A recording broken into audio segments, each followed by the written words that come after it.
Today we have a very special guest. As I said before, for me every guest is very special.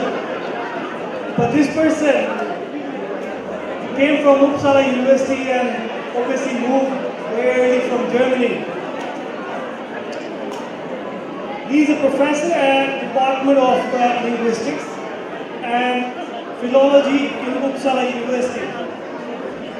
सबसे मजे की बात ये कि प्रोफेसर है, जर्मनी से आए, स्वीडन में मूव हुए, लेकिन आपको ये एक चीज़ बड़ी अब से कि मैं ऐसा कहता हूँ सीक्रेट रखता हूँ, आप खुद ही हैरान हो जाएंगे कि जिनको मैं दावत देने जा रहा हूँ वो कुछ जुबान के बारे में बात करेंगे. So with that I request that give full attention to Dr. Heinz Werner Wessler. Please come on the stage and talk about something about languages.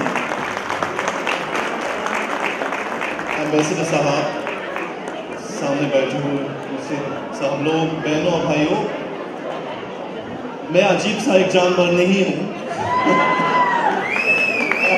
पर मैं चाहूँ या ना चाहूँ, मैं एक जिंदा नमूना हूँ कि उर्दू सीखी जा सकती है गैर मुल्कियों से.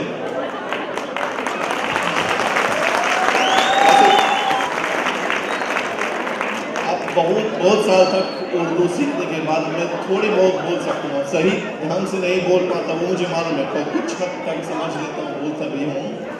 और इस वजह से मैं यहाँ बुलाया गया हूँ उपसाला यूनिवर्सिटी में. और आजकल उर्दू पढ़ाते हैं, हिंदी पढ़ाते हैं, संस्कृत भी पढ़ाई जाती है और पाली भी पढ़ाई जाती है. ऐसी कई ज़ुबानें हैं, ओरिएंटल लैंग्वेजेस जिसे कहते हैं. उसके साथ अरबी भी है, फ़ारसी भी है, और न सिर्फ जो फ़ारसी बोली जाती है ईरान में, पर अलग अलग जो बोलियां हैं उनको भी पढ़ाई जाती हैं. चीनी डिपार्टमेंट हमारे यहाँ सबसे बड़ा होता है. तो खेत की बात है, क्योंकि बात ये है कि चीनी के साथ बाद में नौकरी मिलना आसान होता है. तो उर्दू के साथ नौकरी इस तरह से नहीं मिलती, पर कुछ तालिब इल्म तो ज़रूर आते हैं. गैर मुल्की तालिब इल्म, गैर मुल्की की बात करते हैं, लोग आते हैं, मेहनत भी करते हैं. एक बात ये है कि इस वक्त सिर्फ मैं ही हूँ जो पढ़ा सकता है. मैं तो चाहूँ कि और भी लोग पढ़ाने के लिए आए. हम कोशिश करते हैं, पाकिस्तान के जो यूनिवर्सिटीज़ है वहाँ से लोग आने के लिए तैयार हैं. इस मामले में मैं अभी कुछ पक्का कह नहीं सकता, पर मुझे उम्मीद है कि आने वाले सालों में किसी तरह से पाकिस्तान से भी कोई पढ़ाने के लिए आए, कम से कम आधी जगह पर, यानी 50% की जगह पर देखा जाए.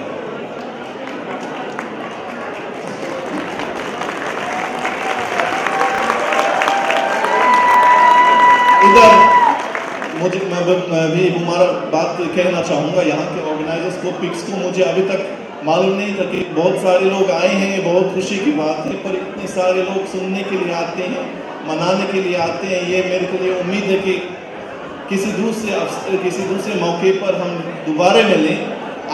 इधर आने से पहले मैंने सोचा कि मैं यहाँ जावेद अख्तर की शायरी पर कुछ बात करूँ. मैं जावेद अख्तर की एक किताब का तर्जुमा करने के लिए कोशिश करता हूँ इन दिनों.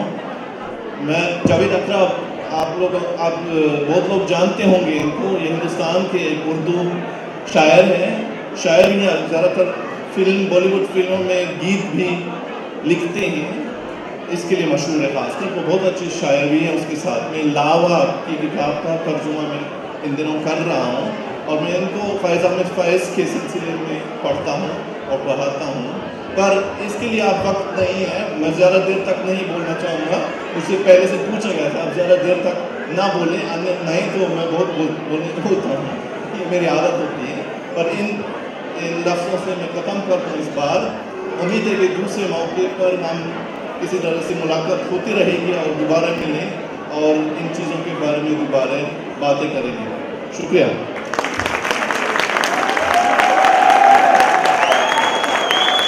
पाकिस्तान जिंदाबाद. बहुत शुक्रिया.